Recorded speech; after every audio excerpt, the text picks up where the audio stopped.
when people look to our leaders, not for applause lines, corporate buzzwords, social media clips, but for honesty, humility, seriousness. They look to this chamber and ask whether those entrusted with power truly understand the weight of the burdens on the shoulders of the people.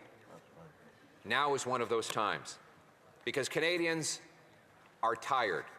They are exhausted, not because they don't want to work, but because they bear the burden of an extremely expensive government that takes too much and returns too little, that focuses on its own obsessions rather than on the needs of the people who pay the bills. Those Canadians who pay the bills, the ordinary Canadians, no, the extraordinary Canadians, who build the homes, who swing the hammers, who frame our buildings, who drive our trucks, who invest in our businesses, who mortgage their homes to start new enterprises. Those are the silent voices whose murmurs of pain and suffering have grown louder and louder without any heed from government. They needed hope yesterday. They needed relief. They needed evidence that someone in this government had heard them, believed them, respected their sacrifices, and was finally prepared to act in their interests instead of the government's interests. Instead, they were met with the most expensive failure in modern Canadian history. This Prime Minister, the figurehead that the Liberals had paraded in front of Canadians as a new guarantor of discipline, competence, stability, the man we were told would clean up the Liberal mess, has brought a bigger shovel and dug a deeper hole. Far, far deeper. For nearly a year, the Liberals and their supporters told us that this Prime Minister was different than the man he had advised for the preceding 5 years. Smarter, more responsible, that he would be the adult in the room. But even before the budget was presented, the promises were all broken. It was revealed that the mythology was false, because this budget confirmed the truth. Until this government, in this government, there is no discipline, no restraint, no plan, only politics, posturing, and pain for the people who do the work, pay the taxes, and hold the country together. Les chiffres parlent pour eux-mêmes. The numbers speak for themselves. The Prime Minister is going to add another $80 billion of debt to our national debt. That's double the debt that Justin Trudeau left behind him. It's the highest debt other than in COVID times, and it's $16 billion higher than the deficit the Prime Minister promised during the election. It's about $5,000 per Canadian family. These Canadian families will be paying these bills, as will future generations. And this is just the debt he's adding this year alone. Because, Madam Speaker, this budget will add $312 billion of debt over 5 years. That is a record. That is by far the most significant amount in the history of Canada. It's another $20,000 in debt per Canadian family. Most expensive in Canadian history. With a $78.3 billion deficit, his is twice the size that Trudeau left behind, $16 billion bigger than he promised, the biggest by far outside of the COVID period. And over the 5 years that follow this budget, the Prime Minister expects to add $314 billion of new debt. That is a third of $1 trillion, or 20 grand for every family in Canada. Think about that. We were told that the adults were finally here, but instead, the bill payers of this country are being told to brace for yet another reckless round of spending. $10 million of new debt added every single hour. Every hour, Canadians trim groceries, delay children, move in with their parents, take on second jobs, while the government indebts them $10 million an hour. Not for homes, not for prosperity, not for any benefit of the people, but for the survival of the government itself. And where does this indulgence take us all?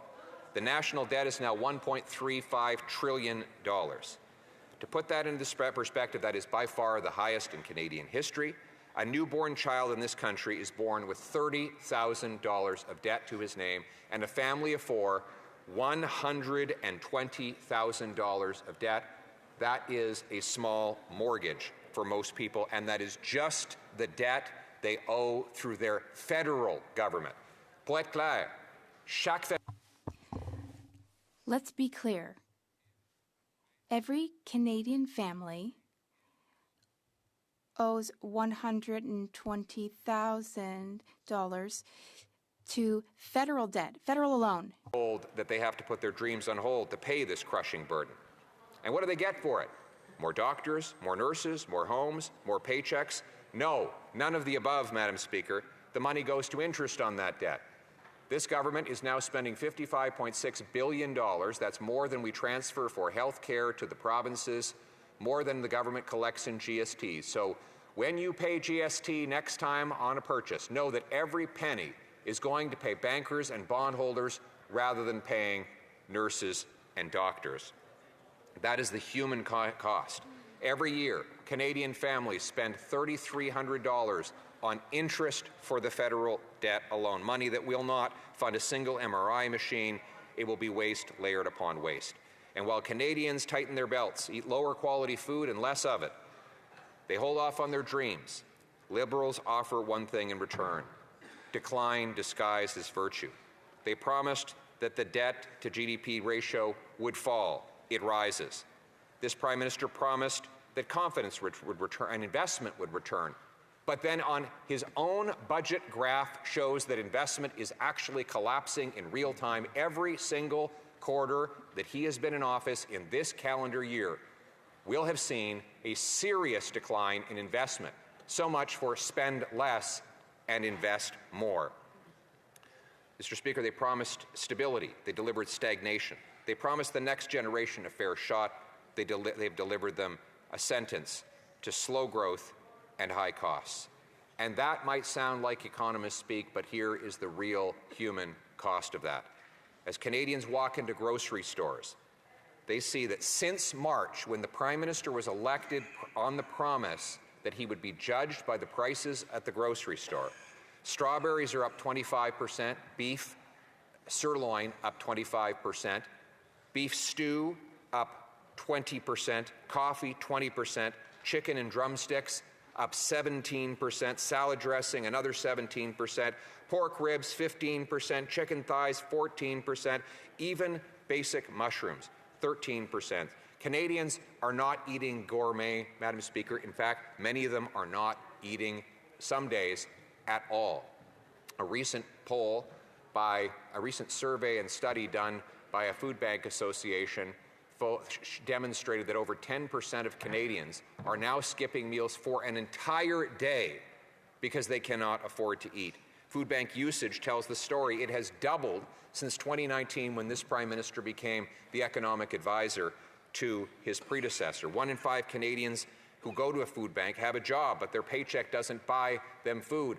And while the Liberals keep telling us that they're going to bring in a school food program, since they made that promise, children going to food banks have doubled to 700,000 a year.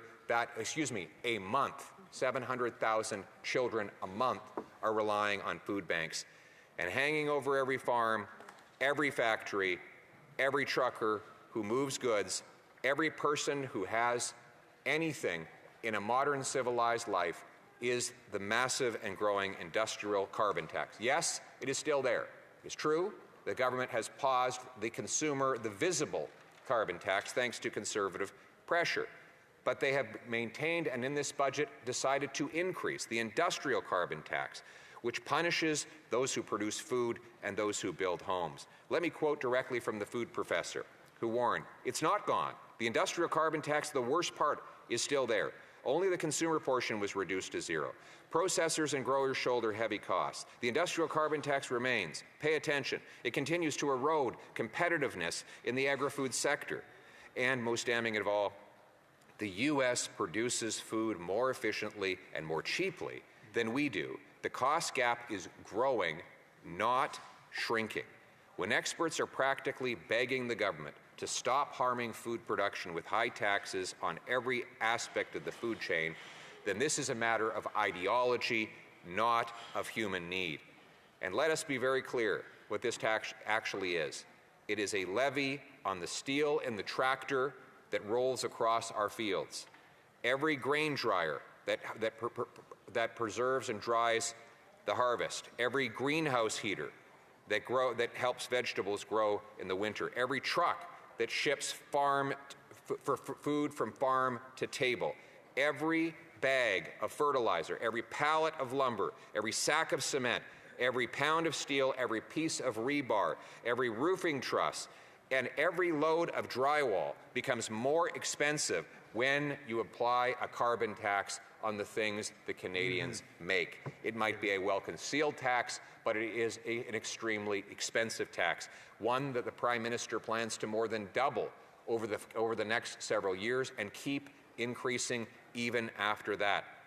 It is no wonder, therefore, that the government is actually increasing food prices in Canada at faster rate than in the United States. Now, it's not just food, it's housing. The carbon tax applies, the industrial carbon tax applies on everything that housing makes. And to give a little bit of chump change back to a very small number of people who happen to meet the exact and highly limited definition, the government has provided an unworkable GST rebate, only going to first-time buyers who buy new homes. Here's the problem with that. The Venn diagram of new buyer and new home is next to nothing. New buyers typically buy resale homes. Those never had taxes on them in the first place. Typically, new homes are bought by second, third, fourth, and fifth-time home buyers because, of course, new homes are more expensive, and you have to have already been in the market. That's right. So the Prime Minister has successfully engineered a rebate that 95% of Canadians are ineligible to receive. It's basically worthless to almost all of the people of the country. Meanwhile, he made a promise that he would help the municipalities cut their development taxes in half. That promise goes unkept, and so today, in this province of Ontario, 30% of the cost of a new home is taxes, taxes, and taxes. And the Prime Minister has not removed or eliminated those taxes despite the promise that he made in the election. And let me quote, therefore, Scott Anderson, Chief Executive Officer of the Ontario Home Builders Association, and I quote, "The government's inaction will put 40,000 jobs in Ontario at risk, from architects and engineers to trades and subtrades across the residential construction sector. The estimated direct and indirect economic impact from these job losses on Ontario's economy is $5.3 billion. Meanwhile, our tradespeople are losing their jobs because homes are not getting built. Home building is collapsing after the Prime Minister promised that he would double it. Yesterday's budget makes the problem worse. We're failing to remove the taxes that were already there while piling on the new and more expensive industrial carbon tax. But what is most galling of all is the wordplay. Bonjour tout le monde.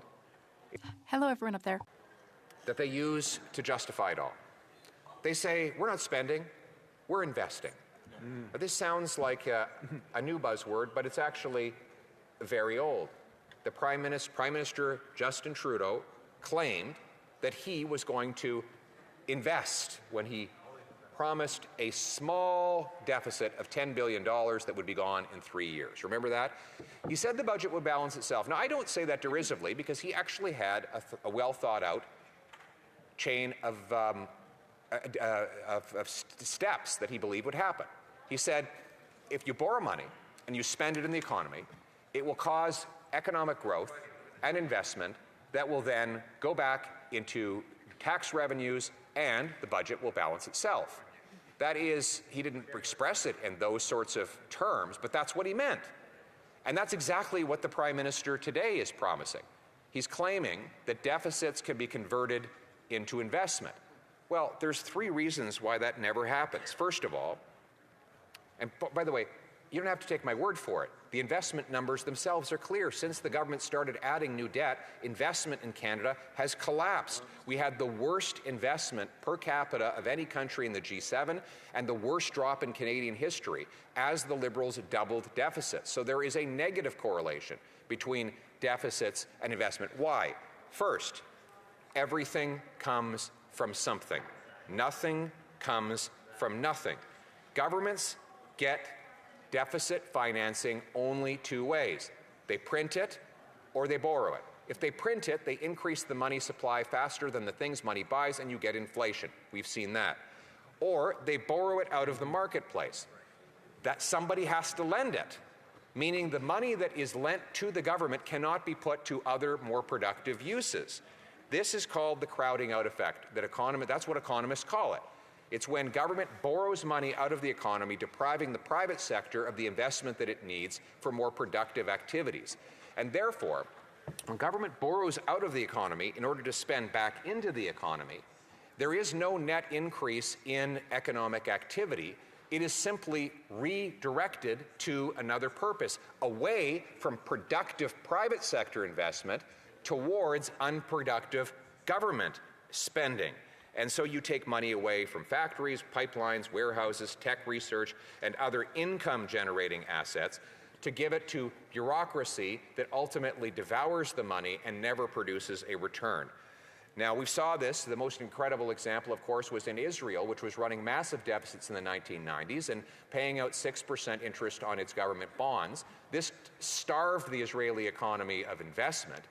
When the government finally stopped spending, balanced its budget, investment in the tech sector exploded because bondholders were forced to actually invest in productive R&D rather than passively handing their money over for a government-guaranteed return. And as a result of paying down debt, they unlocked more investment, and there was a venture capital boom that meant that right now Israel has more companies trading on the NASDAQ exchange than does all of Europe, a continent with 75 times more people. So if we want to unlock investment, one of the things we need to stop doing is borrowing that investment out of the economy. Instead, leave it in the hands of productive private sector investment that will grow and expand our economy.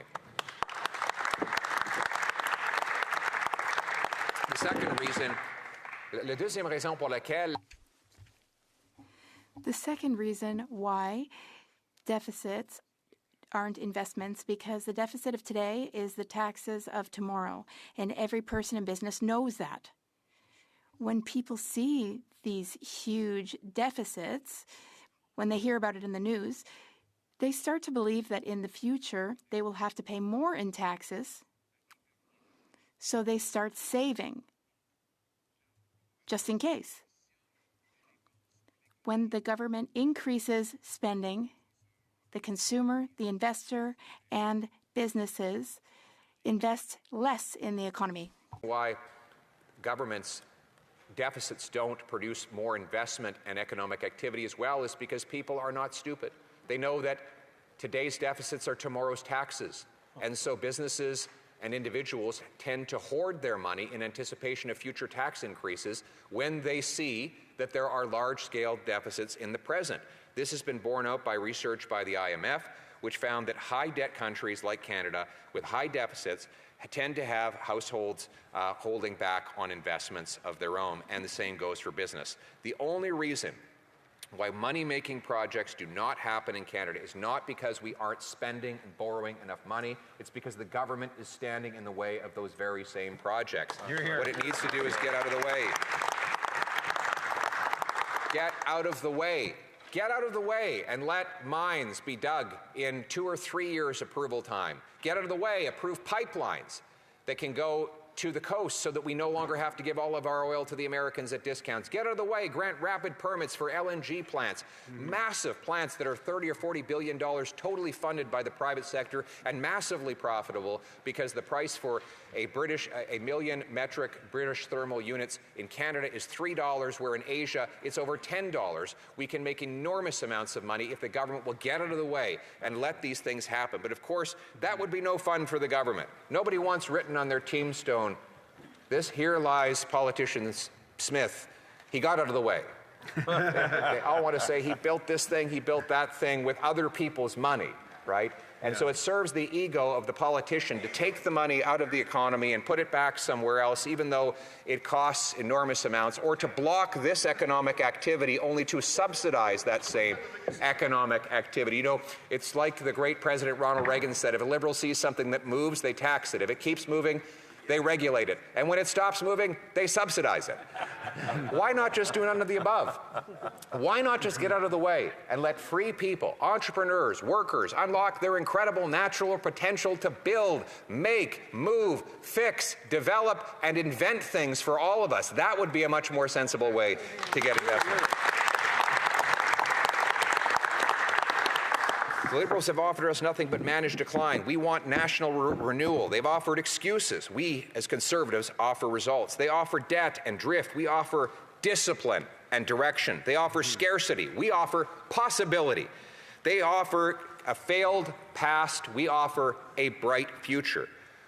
They trust only in themselves to run the lives of other people. We trust in the Canadian people to make their own decisions for themselves. Nous, les conservateurs, nous... The Conservatives want to get government out of the way, reduce the burden on our businesses and entrepreneurs, and to free up the energy and the genius of Canadians so that they can actually follow their ambitions. Clear plan to do it. We want to lower the taxes on work, investment, home building, and energy. Let's cut income taxes for real, not $83 a year, a real income tax cut that will actually boost take-home pay and reward hard work. Let's get rid of taxes on energy, like the industrial carbon tax. Let's get rid of all taxes on home building, which would be enough to reduce home building costs in some provinces by as much as $200,000. That's right. Let's get rid of investment. Let's get rid of taxes on investment. You want more investment? Stop taxing investment. No capital gains tax for anybody who reinvests in Canada. That would be a way to get lots of investment going. No brainer. We need to unlock and reward the entrepreneurship of this country. But right now, our entrepreneurs are like eagles locked in a bird cage. They can't go anywhere because they're hemmed in and blocked from flying by high government taxes and heavy regulatory burden. We want to liberate Canadians to spread their wings, their economic wings, and fly. We want this to be the most rewarding place for people to work, start a business, build a home, dig a mine, set up a factory, make stuff again. That is the country that we envision, Madam Speaker. We want sound money so that when hardworking waitresses and assembly line workers get their paycheck and put it in the bank account, it doesn't lose its value with each passing day. That means we have to stop the violence the government is doing to our money. Stop the money printing.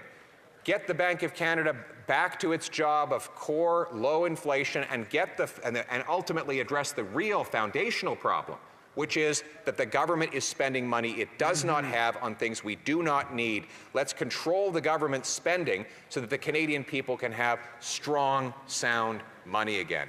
The Liberals want a country where the government is rich and the people are poor. We want the people to live with abundance and opportunity. And that, by the way, means we need to unlock energy. There has been no history in the world of defeating poverty that has not involved low-cost and abundant energy. We, on the Conservative side, want to unlock the trillions of dollars of oil and gas and uranium and hydroelectricity, our water, our rocks, our molecules, our atoms used for our benefit here in a sovereign and strong Canada. Hear, hear. That is our vision. This is a bright and optimistic vision, and it's one that I think is going to inspire our young people who are in so desperate need of hope. And I want to say to our youth today, we as Conservatives see you. We see the heavy bags under your eyes as you work that third shift in a single day, or you're off to drop off Uber Eats again because you need it to pay your rent. We hear the stress and the strain in your voice as you wonder how you're going to pay the rent. We hear also the tone of hopelessness as you wonder whether you'll ever be able to start a family. We hear you, we see you, we are with you, and we are here to offer you homes, jobs, and hope. our young people will once again be rewarded for their ambition, their hard work, their ingenious activity, their contribution to our country. Their hard work will once again be liberated to their own benefit and to the benefit of all Canadians.